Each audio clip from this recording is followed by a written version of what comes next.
Should have, would have, could have এইসবের মানে কি, কিভাবে ব্যবহার করব? শুড হ্যাভ মানে হলো বা শুড হ্যাভ ব্যবহার করবেন হলো যখন আপনি অতীতকালের কোনো কাজ নিয়ে আফসোস করেন। যেমন এখানে উদাহরণে বলা হচ্ছে, আমার পরীক্ষার জন্য বেশি পড়া উচিত ছিল। আমার আফসোস আছে, আমার পরীক্ষার জন্য বেশি পড়া উচিত ছিল। আমি ব্যবহার করলাম I should have studied harder for the exam. আফসোস। তারপর বলা হচ্ছে তার সত্য কথা বলা উচিত ছিল। আফসোস। She should have told the truth. এখানেও আফসোস দেখা যাচ্ছে। এরপরে বলা হচ্ছে তাদের আরো আগে পৌঁছানো উচিত ছিল। They should have arrived earlier. তাহলে should have মানে হলো যখন আমরা অতীতকালে করিনি ওই কাজের জন্য আমাদের ভেতর একটা আফসোস আছে, সেটা বোঝানোর জন্য আমরা should have ব্যবহার করব। এরপরে আসবে would have। would have কি? আমি অতীতকালে কোনো কাজ করিনি। কেন করিনি? কারণ সেই কাজটা করার ক্যাপাবিলিটি আমার হাতে ছিল না, কন্ট্রোলটা আমার হাতে ছিল না। যেমন আমরা দেখতে পাচ্ছি, আমি জানলে তোমাকে সাহায্য করতাম।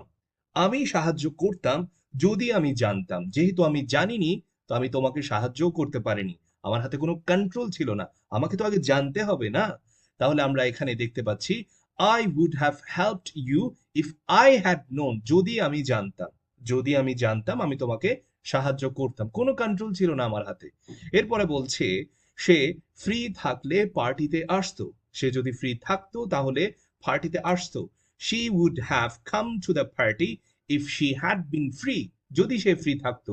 যেহেতু সে ফ্রি ছিল না, হয়তো সে অফিসে ছিল, সে হয়তো অন্য কোনো কাজে ছিল, তাহলে এই যে ফ্রি থাকা না থাকা, এটা তার কোনো কন্ট্রোল ছিল না, তার ক্যাপাবিলিটি ছিল না আসার। এই কারণেই সে আসতে পারেনি। সেজন্য বলা হচ্ছে she should have come to the party if she had been free। এরপরে বলা বলা হচ্ছে তারা আরো বেশি অনুশীলন করলে ম্যাচ জিততো। তাহলে তারা কেন ম্যাচ জিতেনি? তারা অনুশীলন করেনি তাই তারা ম্যাচ জিতেনি। ঠিক আছে? যেহেতু অনুশীলন করেনি, যে জেতার যে বিষয়, সে জেতাটা তাদের হাতে ছিল না, তাদের কন্ট্রোলে ছিল না, কারণ তারা প্র্যাকটিস করেনি। সুতরাং আমরা বুঝলাম would have ব্যবহার করব তখন যখন অতীতের কোনো কাজ আমি করতে পারিনি, এবং কেন করতে পারিনি? আমি করতে পারিনি কারণ করার কন্ট্রোলটা আমার হাতে ছিল না, ক্যাপাবিলিটিটা আমার হাতে ছিল না। Finally could have. Could have মানে কি? অতীতে কোনো কাজ আমি করিনি, এবং কেন করিনি সেটা আমি ইচ্ছে করে করিনি। হ্যাঁ, কোনো কারণ ছিল না, না করার কোনো কারণ ছিল না, সেটা আমি চুজ করে নিয়েছি না করার। যেমন আমরা দেখতে পাচ্ছি আমি কাজটি গতকাল শেষ করতে পারতাম। আমি পারতাম বাট করিনি। ঠিক আছে? I could have finished the work yesterday। আমি কাজটি গতকাল শেষ করতে পারতাম বাট I didn't। আমরা এখানে লিখতে পারি I didn't। ওকে? এরপরে দেখা যাচ্ছে সে আমাকে আরো আগে ফোন করতে পারতো। সে আমাকে আরো আগে ফোন করতে পারতো।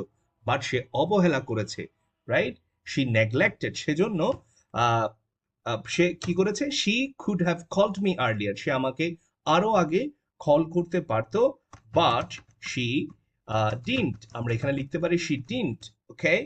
এরপরে ফাইনালি আমরা দেখতে পাচ্ছি হাঁটার পরিবর্তে তারা বাসে যেতে পারতো। হাঁটার পরিবর্তে তারা বাসে যেতে পারতো। তাদের কাছে ক্যাপাবিলিটি ছিল, বাট তারা চুজ করে নিয়েছে হাঁটাটা। ঠিক আছে? তাহলে they could have taken the bus instead of walking, but they walked। কিন্তু তারা হেঁটেছে। আমরা এখানে লিখতে পারি but they walked। অথবা আমরা লিখতে পারি but they chose to walk। তাহলে বোঝা গেল শুড হ্যাভ এর সাথে সবসময় একটা আফসোস থাকবে। উড হ্যাভ কখন ব্যবহার করব? যখন আমার অতীতের কোনো কাজ করা না করার উপরে কোনো ক্যাপাবিলিটি ছিল না, কন্ট্রোল ছিল না। এবং কুড হ্যাভ আমার কন্ট্রোল ছিল, বাট আমি ইচ্ছে করে বা কোনো কারণে আমি সেটা করিনি।